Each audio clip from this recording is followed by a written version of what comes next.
നമസ്കാരം. എല്ലാ NTV പ്രേക്ഷകർക്കും നിങ്ങളുടെ ഇന്ന് എന്ന പ്രോഗ്രാമിലേക്ക് സുസ്വാഗതം.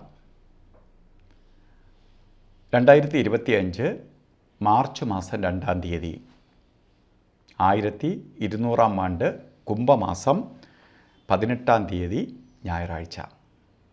ഇന്ന് ഞായറാഴ്ചയാണ്. ഉത്രട്ടാതി നക്ഷത്രത്തിൻ്റെ അവസാന സമയമാണ്. ഉത്രട്ടാതി നക്ഷത്രം തീരാൻ പോവുകയാണ്. കുറച്ച് നേരമേ ഉള്ളൂ ഉത്രട്ടാതി. അത് കഴിഞ്ഞാൽ രേവതി നക്ഷത്രത്തിലേക്ക് പ്രവേശിക്കും. ഉത്രട്ടാതി ആയാലും രേവതി ആയാലും വളരെ അനുകൂലപ്രദമായ നക്ഷത്രം തന്നെയാണ്. അപ്പോൾ നമുക്ക് ബർത്ത്ഡേ എടുക്കുമ്പോൾ ഉത്രട്ടാതി നക്ഷത്രം തന്നെ എടുക്കാം. ഉത്രട്ടാതി നക്ഷത്ര അപ്പോൾ ഇന്ന് ശുഭ ദിവസമാണ്. സൂര്യഭഗവാന്റെ ദിവസം, അതായത് പ്രപഞ്ചനാഥൻ്റെ ദിവസമാണ്. കാരണം പ്രപഞ്ചം തന്നെ നിലനിൽക്കുന്നത് നവഗ്രഹങ്ങളുണ്ടെങ്കിലും സൂര്യഭഗവാനെ ആസ്പദമാക്കിയിട്ടാണ്. എല്ലാ ഗ്രഹങ്ങളുടെയും ചൈതന്യം, എല്ലാ ഗ്രഹങ്ങൾക്കും അല്ലെങ്കിൽ സോളാർ സിസ്റ്റം തന്നെ നിലനിൽക്കുന്നത് സൂര്യനെ ബേസ് ചെയ്തിട്ടാണ്. അപ്പോൾ ജാതക പ്രകാരം സൂര്യന് ബലമുണ്ടെങ്കിൽ, സൂര്യന് ബലമില്ലാത്ത ജാതകക്കാർ വളരെ കഷ്ടപ്പെടുന്നതായി കണ്ടിട്ടുണ്ട്. അവർക്ക് തിരിച്ച് പിടിച്ച് വരാൻ കഷ്ടപ്പെടും. കാരണം പോസിറ്റീവ് എനർജി കുറയും. അപ്പോൾ സൂര്യനെ, അതിനാണ് അത്രയും പ്രാധാന്യം. സൂര്യൻ്റെ ദിവസത്തിനും പ്രാധാന്യമുണ്ട്. ഇന്ന് ഉത്രട്ടാതി നക്ഷത്രം ബർത്ത്ഡേ വന്നിട്ടുള്ളവർക്ക് ഒരു വർഷത്തെ ഫലത്തെയാണ് നമുക്ക് ചിന്തിക്കേണ്ടത്. വാർഷിക ഫലത്തെ ചിന്തിക്കുമ്പോൾ ഒരു വർഷം നിങ്ങൾക്ക് സൂര്യഭഗവാന്റെ ദിവസം തന്നെ വന്നിരിക്കുന്നത് കൊണ്ട് പ്രശസ്തിയും ഉയർച്ചയും ഉന്നതിയും മുടങ്ങിക്കിടക്കുന്ന കാര്യങ്ങൾ നടക്കാനും വളരെ സന്തോഷപ്രദമായ അവസ്ഥകൾ വന്നു ചേരും. അത് കുട്ടികളാണെങ്കിൽ പോലും അവരെ പഠിത്തം അതുപോലെയുള്ള കാര്യങ്ങൾക്ക് പുരോഗതി ഉണ്ടാവും.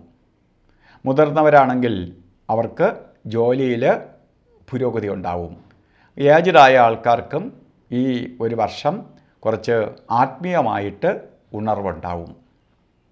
അപ്പോൾ നമ്മൾ ചെയ്യേണ്ട ഒരു കാര്യം, സൂര്യൻ്റെ ദിവസം വന്നതുകൊണ്ട് സൂര്യൻ്റെ ഒരു പ്രഭാവലയം ഉണ്ടാവും ഈ ഒരു വർഷത്തേക്കും.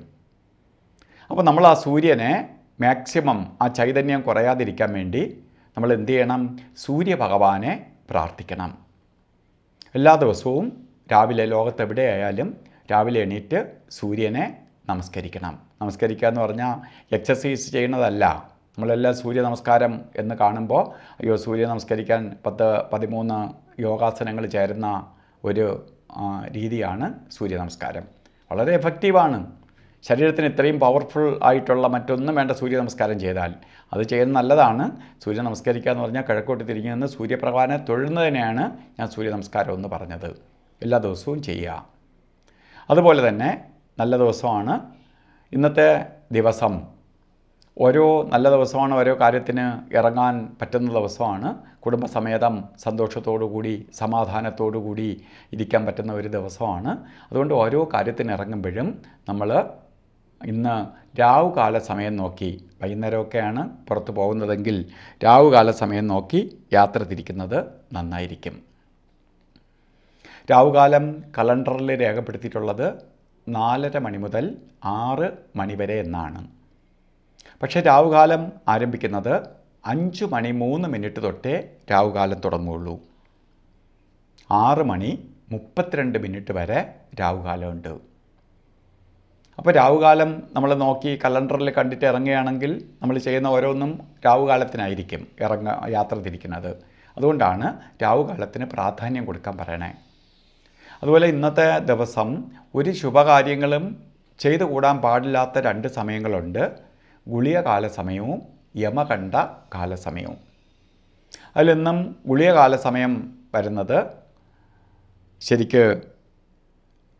ഗുളികകാല സമയം വരുന്നത് 3:34 തൊട്ട് 5:03 വരെയും യമകണ്ഠ കാല സമയം വരുന്നത് 12:37 തൊട്ട് 2:05 വരെയും. ഈ സമയം ഒരു ശുഭകാര്യങ്ങളും ചെയ്യരുത്. ഒരു ശുഭകാര്യങ്ങൾക്കും അനുകൂലപ്രദമായ സമയമല്ല. അതുകൊണ്ട് ഒരു ശുഭകാര്യങ്ങളും ഈ സമയത്ത് ചെയ്യരുത്. നമുക്ക് അതുപോലെ ഇന്ന് ഏറ്റവും സമയത്തിൽ വെച്ച് ഏറ്റവും ശോഭനമായ സമയമാണ് അഭിജിത്ത് മുഹൂർത്തത്തിൻ്റെ സമയം. 48 മിനിറ്റ് ഉണ്ടെങ്കിൽ പോലും ഇടയ്ക്കൊരു 4 മിനിറ്റ് പോവും. 44 മിനിറ്റ് നേരമാണ് അഭിജിത്ത് മുഹൂർത്തം. അഭിജിത്ത് മുഹൂർത്തം ഇന്ന് വരുന്നതും ശരിക്ക് 12 മണി 13 മിനിറ്റ് തൊട്ട് 1 മണി 1 മിനിറ്റ് വരെയാണ്. ഈ സമയം നമുക്ക് എല്ലാ ശുഭകാര്യങ്ങൾക്കും എടുക്കാം.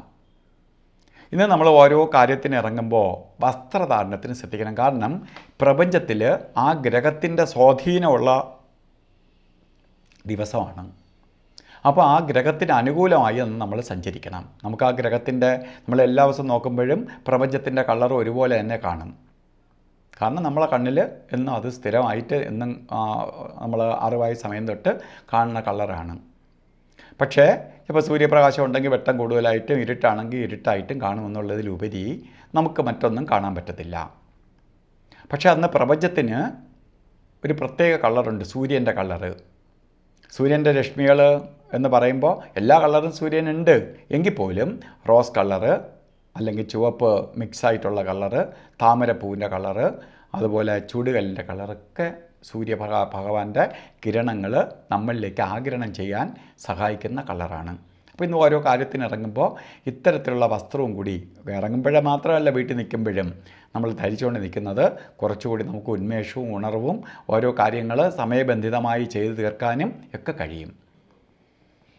അതുപോലെ ഇന്നത്തെ ദിവസം എല്ലാവർക്കും ഭാഗ്യദായകമായി തീരട്ടെ എന്ന് സർവേശ്വരനോട് പ്രാർത്ഥിച്ചുകൊണ്ട് നിർത്തുന്നു. നന്ദി, നമസ്കാരം.